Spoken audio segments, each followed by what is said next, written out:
College Game Day will be in South Carolina. You got LSU making their trip to Willie B, noon Eastern, ABC. LSU is favored by 6.5. So South Carolina now just took care of business against Kentucky, and they're a home dog.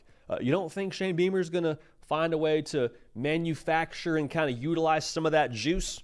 I think he will. South Carolina now, they have a chance, speaking of juice, to really, recapture momentum around, what Shane Beamer's South Carolina is.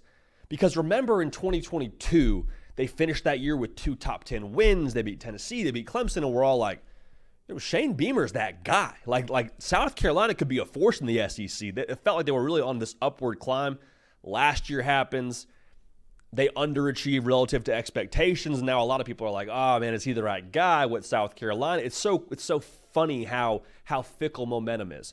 Well, if you beat LSU, who's favored by a touchdown, with College Game Day there, a lot of people, I think this is arguably the game of the weekend for a lot of folks. That'd be massive.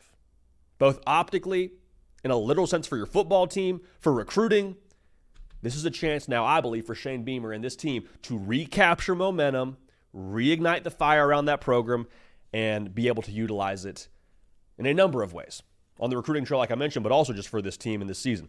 South Carolina fans, LSU fans, make sure you're subscribed right here to the On3 YouTube channel. Tons of game predictions, tons of analysis right here where college football sickos live. We appreciate you for being subscribed. This game prediction is brought to you by our friends over at PrizePicks. PrizePicks is daily fantasy, helping us all squeeze the juice out of this college football season. How you play? Super straightforward. To create a lineup, you pick 2 or more squares, which are player projections. Pick the more or less on those. You're off to the races. Use code HARDCOUNT. You play a $5 lineup, get you $50 in promo funds. Again, when you use code HARDCOUNT at prizepicks.com. Back to the prediction. Now for LSU, you didn't really expect this game to have as much juice as it does, at least in my personal opinion, when you looked at the schedule in the preseason. I think for LSU, this is a really unique opportunity for them to hit the reset button on the national opinion of how people perceive LSU. Because remember, last time we got to see them in a national perspective was them playing USC, scoring 20 points to a quote-unquote soft West Coast team. And now we're like, well, hey, what's going on in Baton Rouge? Can Brian Kelly win the big one? All these things people are saying now around LSU. If you're able to go out there and make a statement at South Carolina with College Game Day in town, again, the optics, the eyes, all those things matter. The narrative around LSU, I think, would start to maybe not be repaired, but at the very least, you'd be able to do some damage control from that USC game. I think we start to say, oh, okay, actually LSU, yeah, they are kind of who we thought they were in the preseason. They are going to be a juggernaut offensively. They do run the football. They are better on defense, all those things. But again, starts in this game. Now, these teams are fascinating to me when you break down this matchup because they have different styles overall, but I think they come from the same sort of foundation. Like LSU, they want to punch you in the face, right? Like that is who they are. That's who Blake Baker is defensively with Harold Perkins and the way they're going to heat you up. That's the way this offensive line operates. Will Campbell has mentioned getting in a fist fight before that USC game. Like that's who they want to be. But they want to punch you in the face to eventually throw it over your head. Like that is how they would like to get down. Punch you in the face, punch you in the face, punch you in the face, and then eventually, hey, Kyron Lacey, he's deep, Gumbo Gunslinger, Garrett Nussmeier. Go cash in. That's how they want to operate.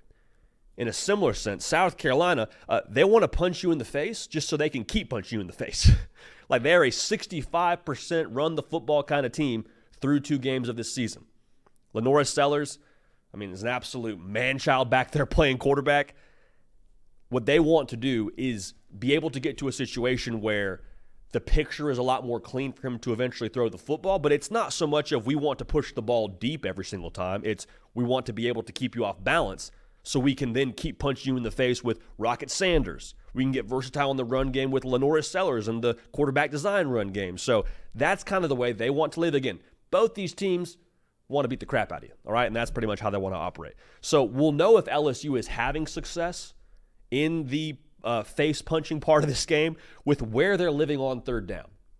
If they're in 3rd and 7, hey, punches aren't landing. They're not getting that push they want to get up front. And, credit South Carolina the way that they have, so far at least, improved on that side of the football and that sector of their defense. That was a weak part for South Carolina historically. I mean, the last couple of years at least. That was a part where you're like, man, they got to stop the run. They got to stop the run. So far, doing a lot better job of that. Now, Kentucky skewed the numbers a little bit because of all the stuff they did in the design quarterback run game and the way that they started running the football at the end of the game, but you hear what I'm saying. There has to be some success there for LSU running the football to be able to live in third and manageable. So if they're able to live in third and manageable, makes everything a lot easier for Garrett Nussmeier. Because one, the playbook is wide open on 3rd and 3. We can run the ball, we can go play action, we can do quick game, we can take a shot deep. If we're 3rd and 3, we got a lot of options. And as a defense, you have to honor that. Maybe as important, if we're in 3rd and 3 and we can do different things offensively, Dylan Stewart doesn't get to pin his ears back and just go hunt the quarterback. Like, that is a situation you want to avoid. I know he's a true freshman. Don't think it matters. That dude is a one of one, and I would do everything in my power. Even as good as LSU's offensive line is, that'll be a great matchup. I want to do everything in my power to avoid obvious passing situations where he can just go hammer time. So, I think honestly in this game, it could be a matter of which defense is able to play in man coverage the best. Because Kentucky, they played a fair amount of zone against Lenora Sellers. He carved it up, man. Same deal with LSU. Like, I don't think that you want to play zone coverage against Kyron Lacey and Mason Taylor. And Garrett Nussmeier has proven now through 2 games he's a much better decision maker than what we've come to expect from him throughout his college career, what we heard about him. So all that's to say, man, I just think in this game, I know it's at South Carolina. I know Willie B will be rocking. The matchup I can't get out of my head, though, is Blake Baker against Lenora Sellers in that offense. Like, I think he's going to turn up the heat. I think he's going to dial it up. I think they're going to give some complex looks and some pressure to Lenora Sellers. Now, they got to get home. If they don't get home, Lenora Sellers gets to ad-lib. Guys get open downfield. That is a lot better wide receiving core at South Carolina than maybe we're giving credit for nationally right now. But I think that this is one of those games where LSU, they've heard all the talk since the USC game. I think that one hurt them on a very deep level internally. I think they draw a line in the sand. I think the defense steps up in a massive way. I think the offense is able to feed the ball to Kyron Lacey, who is the best player on that football team for my money. I think LSU, in a dogfight, finds a way to get it done. I like LSU to win. I don't like them to cover. Right now, the line is at LSU minus 6.5. I'm going to take them to win by 6. So LSU 27, South Carolina 21. Massive just momentum saver for LSU. A massive optic saver for LSU. Getting a win on a national stage with Kirk, Lee, and the boys in town. And I think LSU gets it done. The Money Game is out right now. It's premiering on Prime Video. The Money Game is a compelling 6-part docuseries that chronicles the introduction of the groundbreaking decision by the NCAA to grant name, image, and likeness rights, student athletes permitting them for the first time ever to earn endorsement compensation while maintaining their amateur athletic status. This provides an exclusive all-access pass inside LSU athletics. Go Tigers! The docuseries will examine the impact of NIL rights on college athletics as seen through the eyes of some of the top athletes at LSU. You got Angel Reese in there. You got Livvy Dunne in there. You got Jayden Daniels in there. Like, it is a really, really intriguing documentary. I'm excited to go watch it. Intriguing concept to get a firsthand look at the impact of NIL in the world that it is for these athletes that have all crushed it in this space.